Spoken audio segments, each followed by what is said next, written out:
السلام علیکم ورحمۃ اللہ وبرکاتہ۔ حضرات ناظرین و سامعین، استقبال ہے آپ کا ہمارے YouTube channel general news India میں۔ دوستو، جیسا کہ آپ کو معلوم ہے کہ اس وقت ہمارے ملک ہندوستان کے اندر کرونا وائرس بالکل بے قابو ہو چکا ہے۔ ہر طرف کرونا کی تباہ کاریاں جاری ہیں۔ ملک کے مختلف صوبوں کی سرکاریں بھی کرونا کی اس نئی لہر کے سامنے بالکل بے بس اور عاجز نظر آ رہی ہیں۔ پورے ملک میں کرونا کی بڑھتی ہوئی تعداد نے حکومت کو بھی تشویش میں مبتلا کر دیا ہے۔ مریضوں کے لیے سہولیات کا فقدان ہے، آکسیجن کی بڑی کمی پیدا ہو گئی ہے۔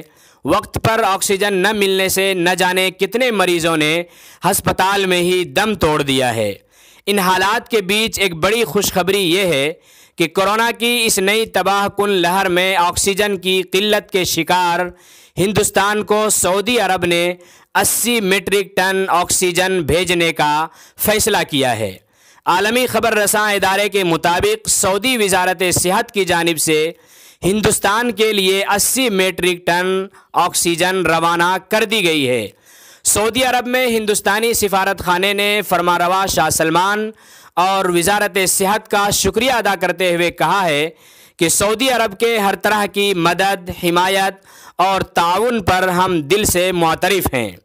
ناظرین، سعودی عرب کی اس عظیم مدد اور حمایت سے معلوم ہوتا ہے کہ انسانیت کے نام پر ایک دوسرے کی مصیبت میں کام آنا مذہب اسلام کا ایک خاص پیغام بھی ہے، بلکہ ہر مذہب کے اندر انسانیت کے ساتھ بلا تفریق مذہب و ملت خیر خواہی اور بھلائی کا حکم دیا گیا ہے۔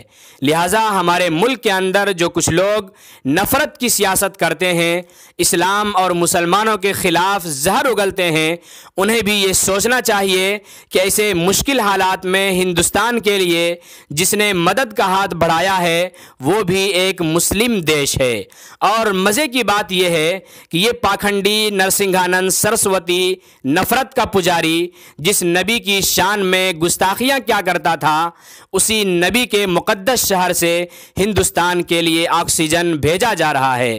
ناظرین، ہم سب مل کر اللہ کے حضور یہ دعا کرتے ہیں اللہ تعالیٰ جلد از جلد ہمارے اس پیارے وطن ہندوستان کو اس مہلک مرض سے حفاظت فرما کر تمام لوگوں کو صحت و عافیت بخش دے۔